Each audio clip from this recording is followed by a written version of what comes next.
अमीक जबरी साहब हमारे साथ मौजूद हैं समाजवादी पार्टी से। केंद्र सरकार ने एक बड़ा कदम तो निश्चित तौर पर उठाया है तीनों केंद्रीय कृषि कानूनों की वापसी के साथ।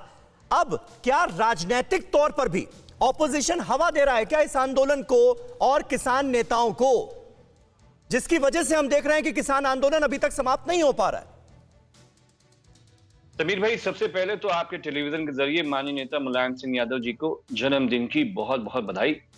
देखिए, प्रधानमंत्री जी ने जिन कानूनों को भाषण के जरिए वापस लेने का ऐलान किया है, आपको मालूम है कि जो कानून है वो संसद में बनते हैं और जाहिर सी बात है कि संसद का सत्र शुरू हो रहा है। अगर प्रधानमंत्री जी किसानों के मामले में ईमानदार हैं तो इसी संसद के सत्र में उसको एक एक्ट लाके राष्ट्रपति जी उसको जो है निष्क्रिय कर देंगे। तो नंबर वन यहां पे पता नहीं, संसद से जब तक निष्क्रिय नहीं होगा, नंबर वन।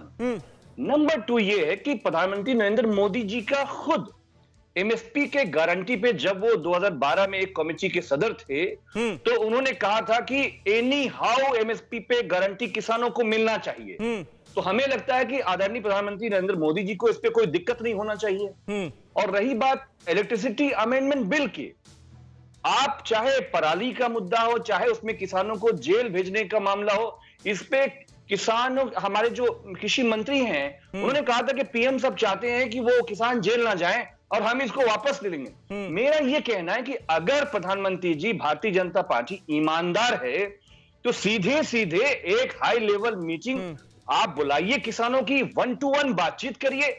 बीच में दुविधा क्या है, बीच में भाषण की क्या जरूरत है? हम तो कह रहे हैं कि ठीक है। हर्षवर्धन त्रिपाठी साहब हमारे साथ मौजूद हैं। अंशुल अभिजीत के पास मैं जाऊं उससे पहले, हर्षवर्धन जी, फिर इस कवायद से बीजेपी को क्या हासिल हुआ?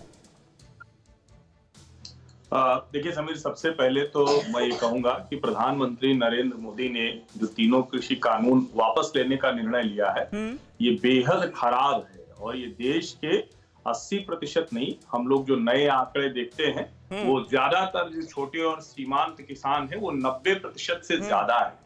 और इस आंदोलन में सिर्फ और सिर्फ पंजाब हरियाणा के भी किसान छिटपुट शामिल थे। वो कम्युनिस्ट किसान यूनियन है तो कुछ काम करती रहती है। तो मुझे लगता है कि वो सब पीछे गए हैं और इस देश में आर्थिक सुधार का साहस अब और कौन करेगा अगर प्रधानमंत्री नरेंद्र मोदी भी नहीं कर सके। लेकिन अब यहाँ एक दूसरी बात, त्रिपाठी जी, लेकिन किया क्या जाता? 1 साल होने वाले थे किसान आंदोलन को, किसान लगातार आंदोलनरत थे, 700 से ज्यादा किसानों की मौत हो जाती है आंदोलन करते करते, तो सरकार क्या चुप रहती, नहीं सुनती उनकी? आप ये कह रहे हैं? नहीं, निश्चित तौर पर ये संवेदनशीलता के लिहाज से बहुत अच्छा निर्णय दिखता है, लेकिन इस तरह से अगर गुंडागर्दी और अराजकता, और अगर आप सिंघू बॉर्डर पर जिस तरह से हाथ काटकर और उसके बाद बर्बर तरीके से हत्या कर दी गई, अगर ये तरीके सरकार को झुकाने के हैं तो मुझे लगता है कि लोकतंत्र ऐसी घटनाओं से शर्मसार होता है। तो अगर रास्ता नहीं निकला सरकार के पास तो सरकार को सोचना चाहिए था, पहली ही मीटिंग में कह देना चाहिए था कि हम नहीं समझा पाए, समझाएंगे। लेकिन इसका दूसरा पहलू है, दूसरा पहलू यह है कि इस आंदोलन की हमेशा प्रामाणिकता पर सवाल खड़े होते रहे। अब उससे बड़ा सवाल खड़ा हो रहा है कि ये तो अजीब सी जिद है कि अगर आपने कहा कि भाई हमने ये मांगे मान ली तो ठीक है। मैं कहता हूं कि किसानों को लगता है कि उनको एमएसपी है, इलेक्ट्रिसिटी है, पराली है, जो मैं कहता हूं किसी कीमत पे पराली का मुद्दा नहीं मानना चाहिए। क्या किसी को इस देश में पर्यावरण खराब करने की किसान के नाम पर इजाजत होनी चाहिए? ठीक है, आप ये कह रहे हैं कि अब क्योंकि एक मांग मान ली गई है इसलिए और भी मांगे जो हैं वो सामने रखी जा रही हैं और उसमें से बहुत सारी मांगे आपको गैर वाजिब नजर आ रही हैं। अड़ी सोमवार से शुक्रवार शाम 6 बजे सिर्फ TV9 भारतवर्ष पर।